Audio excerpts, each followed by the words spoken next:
voudrais parler justement maintenant un petit peu d'actualité parce qu'il y a beaucoup à dire en ce moment. Donc on peut parler bien sûr de l'Ukraine, de Gaza et de l'Iran. Euh, et c'était d'ailleurs ce que vous avez dit au départ. Est-ce que la guerre en Ukraine a marqué la fin de l'ordre de sécurité européen tel qu'on l'avait connu jusqu'à depuis 1945, hein? On est incontestablement entré dans un tournant historique, ça n'arrive pas souvent, mais on a incontestablement pris un virage euh, qui n'est pas un virage pensé. C'est-à-dire, je ne suis pas persuadée que quand la Russie a attaqué l'Ukraine, elle s'est dit on va jeter l'ONU par la fenêtre, pas persuadée du tout. Hmm. En revanche, compte tenu du fait que la Russie est une grande puissance membre permanent du Conseil de sécurité, ça a eu un effet énorme parce qu'on n'avait pas eu, c'est sans précédent, une telle violation de la charte de l'ONU par un membre permanent, c'est sans précédent.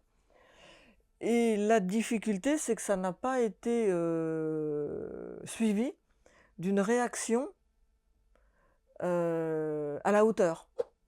C'est-à-dire que les pays européens, les États-Unis de Joe Biden, ont réagi sur le thème « c'est un problème Ukraine-Russie ». Alors qu'en fait, c'était un problème d'équilibre mondial. C'est-à-dire qu'au-delà du conflit et de l'agression illégale donc de l'Ukraine par la Russie, il y avait cette question de comment évolue la coopération internationale. Parce que si la Russie a commis cette faute grave, sauf à considérer que Poutine est fou, ce que je ne crois pas, Trump n'est pas fou, ce sera trop simple, il y a des logiques, des mécaniques qui ont conduit à la faute. Alors c'est vrai que cette faute doit être sanctionnée, parce qu'elle est très très grave, mais qu'est-ce qu'on a raté pour qu'on en arrive à février 2022. Et je trouve que cette réflexion-là, on ne l'a pas encore menée. C'est-à-dire que le dossier russe n'est pas complètement vide. C'est-à-dire, si vous lisez les récits que Angela Merkel et François Hollande font des accords de Minsk, on voit bien que personne ne les respectait, pas plus les Ukrainiens que les Russes, et qu'on n'a rien fait. Dire, pourquoi est-ce qu'on n'a pas été capable de peser de tout notre poids pour dire aux Russes et aux Ukrainiens, vous allez nous déclencher la Troisième Guerre mondiale, alors les accords de Minsk, vous allez les respecter. Sinon, voilà, Sinon quoi? on fait pression économiquement, tout ce qu'on fait maintenant. C'est-à-dire on a rompu par exemple avec les Russes des accords sur l'énergie, sur le gaz, on aurait pu le faire maintenant, avant, on aurait pu le faire avant. On avait les moyens de pression qu'on utilise après, on aurait pu les utiliser avant. Alors, elle en parle justement Angela Merkel dans ses mémoires qu'elle a sortis l'an dernier. Mm. Et elle dit que ce qu'elle essayait de faire, c'était on le savait en fait, c'est faire du commerce pour essayer de fluidifier les relations avec la Russie. Mm. Bon, vraisemblablement, ça a été un mauvais calcul, mais c'était son objectif. Donc, vous auriez voulu qu'elle accélère en fait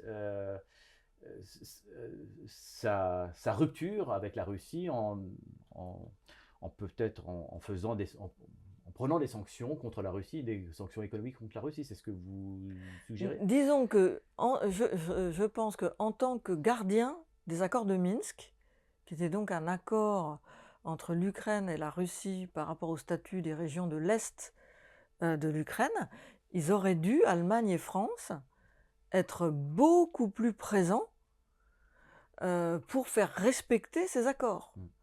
Angela Merkel a dit dans une interview que, en gros, ces accords avaient été signés pour donner du temps à l'Ukraine. Et François Hollande a dit à peu près la même chose. Mais ça va pas. C'est-à-dire que ça, c'est quasiment donner raison à Poutine. Donc ça, c'est la première chose qui me semble frappante et fautif de la part de l'Allemagne et de la France. C'est-à-dire on n'a pas vu qu'elles ont pesé de tout leur poids, ces deux puissances, pour obtenir le respect d'un accord qui était essentiel à la sécurité de l'Europe.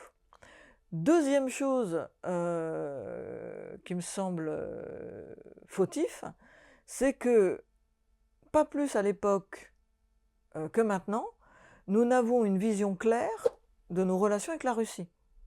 C'est-à-dire que la Russie est en Europe, on ne peut pas la faire disparaître. Donc quand bien même nous gagnerions cette guerre, ce qui va être compliqué, hein, qu'est-ce qui se passe le jour d'après? Est-ce qu'on refait un mur de Berlin?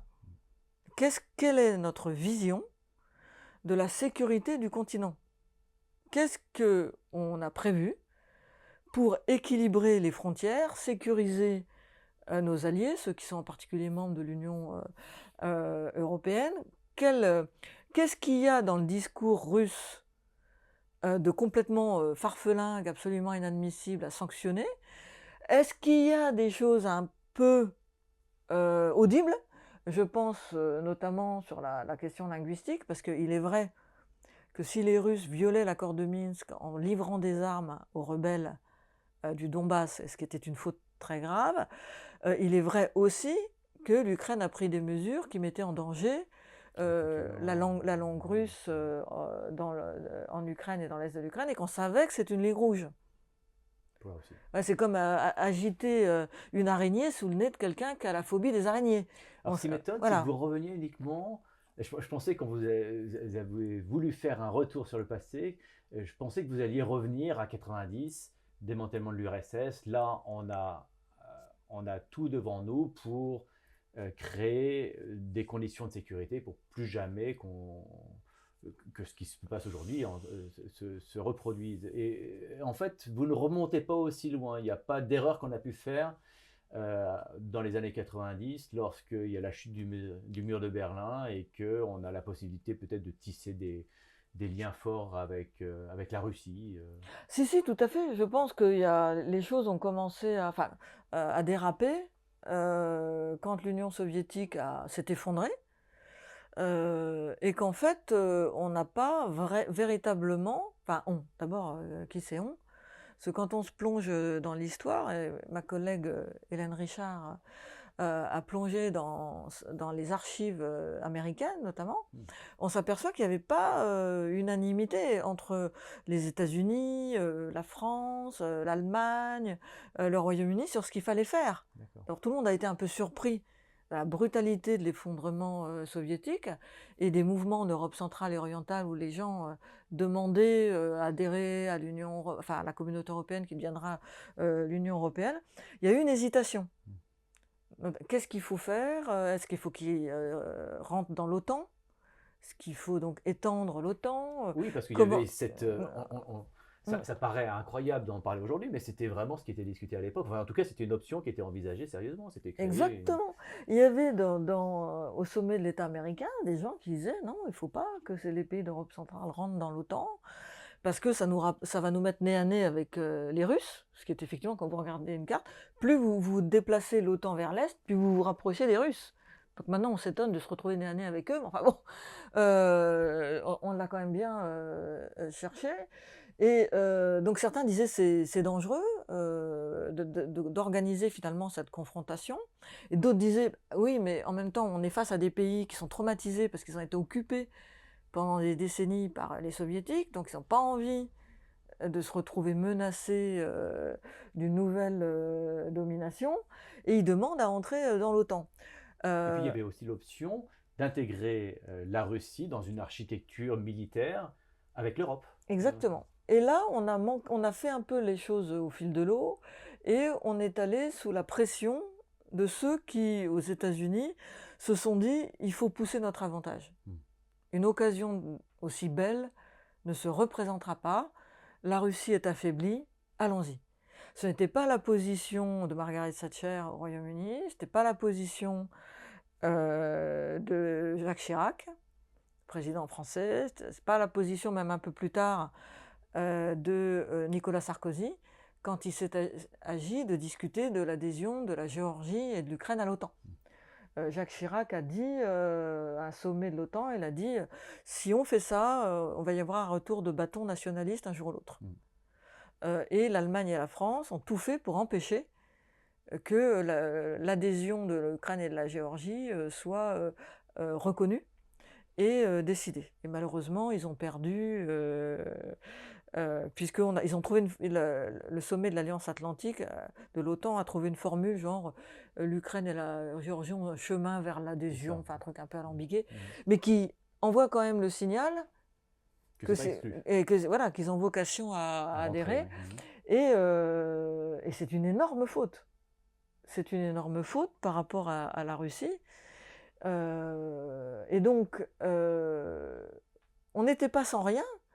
Il y avait même du temps de Gorbatchev, hein, il y avait eu des propositions d'architecture de sécurité. Le président Emmanuel Macron, au tout début de son premier mandat, avait évoqué une nouvelle architecture de sécurité. Bon, tout ça est resté un peu sans lendemain. Il y a eu quelques petites initiatives et des gestes diplomatiques. Le président Macron a invité le président Poutine, et donc des gestes, mais il n'y a pas eu de grandes initiatives diplomatiques. Et puis après, la Russie a attaqué l'Ukraine, et ça a donc mis un terme à toutes les tentatives. Mais on a besoin aujourd'hui d'urgence de se projeter, parce que cette guerre se terminera comme toutes les guerres, je ne sais pas dans quelles conditions, mais elle se terminera. Donc qu'est-ce qu'on fait après? Qu'est-ce qu'on propose comme relation de sécurité? C'est pour ça que je pense que, et malheureusement on ne le fait pas, mais l'Union européenne devrait être à l'initiative de la relance des accords de désarmement. Ils sont tous au point mort. On devrait créer une commission sur les frontières, regarder tous les problèmes de minorités en Europe centrale qui reviennent régulièrement, qu'on met sous le boisseau, puis après ça repart, et que c'est une véritable poudrière. Voir si on peut régler les contentieux historiques, parce qu'il y a encore des choses qui remontent à la Seconde Guerre mondiale, entre la Pologne et la Russie, entre la Pologne et l'Ukraine, entre des choses... voilà, tout ça n'est pas complètement tranché, il y a encore des charniers à déterrer, d'après ce que j'ai compris. Donc il y a sans doute un travail d'historien. On a beaucoup parlé du devoir de mémoire, mais là on a un devoir d'histoire. Il faudrait lancer dégager des budgets pour des bourses, pour que des étudiants travaillent, fassent des thèses sur tous ces contentieux dormants, qu'on mette des bataillons de juristes de tous les pays, savoir comment protéger, dans le cadre du Conseil de l'Europe, les droits des minorités, pour éviter qu'à tout bout de champ, ça reparte. Parce que on voit bien aussi que ça alimente certains régimes, certains discours de démagogues en Europe centrale et orientale. Ouais, on a été humiliés, etc. Parce que tout ça n'est pas réglé.